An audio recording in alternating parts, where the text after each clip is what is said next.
ঝরেছে, আমাদের শিশুদের রক্ত ঝরেছে এবং এই রক্ত ঝরেছে আমাদের দেশের আইন শৃঙ্খলা রক্ষাকারী বাহিনীর গুলিতে। এর চেয়ে দুঃখজনক, এর চেয়ে লজ্জাজনক বিষয় আর কি হতে পারে? শুরুতে আমরা দেখলাম প্রধানমন্ত্রী স্থাপনা ভিজিটে গেলেন, স্থাপনার জন্য চোখের পানি ফেললেন।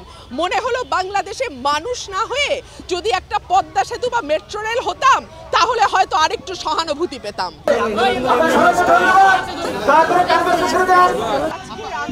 কোনো রাজনৈতিক আন্দোলন না, আজকের আন্দোলন কোনো দলীয় আন্দোলন না, আজকের আন্দোলন, আজকের প্রতিবাদ গণমানুষের প্রতিবাদ। আমি কোনো দলের পক্ষ থেকে আসি নাই, আমি বাংলাদেশের একজন নাগরিক হিসেবে, বাংলাদেশের একজন সচেতন নাগরিক হিসেবে আমি আজকে এসেছি।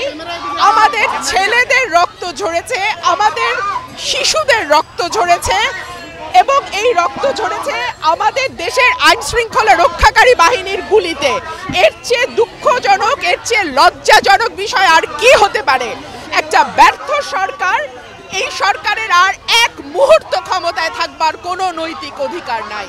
জামাত শিবির ত্যাগ এখন একটা হাস্যকর বিষয়ে পরিণত হয়েছে, এটা নিয়ে আমি কোনো মন্তব্য করতে চাই না।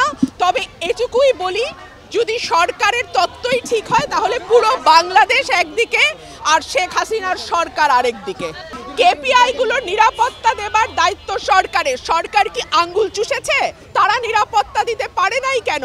আর মানুষের জীবনের মূল্য কি স্থাপনার চেয়েও কম? শুরুতে আমরা দেখলাম প্রধানমন্ত্রী স্থাপনা ভিজিটে গেলেন, স্থাপনার জন্য চোখের পানি ফেললেন। মনে হলো বাংলাদেশে মানুষ না হয়ে যদি একটা পদ্মা সেতু বা মেট্রো রেল হতাম তাহলে হয়তো আরেকটু সহানুভূতি পেতাম। বাংলাদেশে সূর্য ওঠে সেটাও বিএনপির জন্য, সূর্য অস্ত যায় সেটাও বিএনপির জন্য, এটা নিয়ে আর কথা বলার কিছু নাই।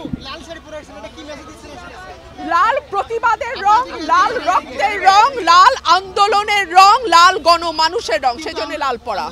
লাল অশনি সংকেত না, কালো অশনি সংকেত।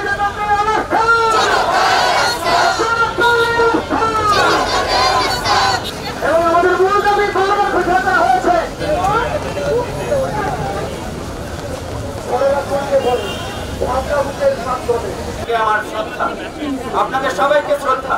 লজ্জায় বাঁচি না।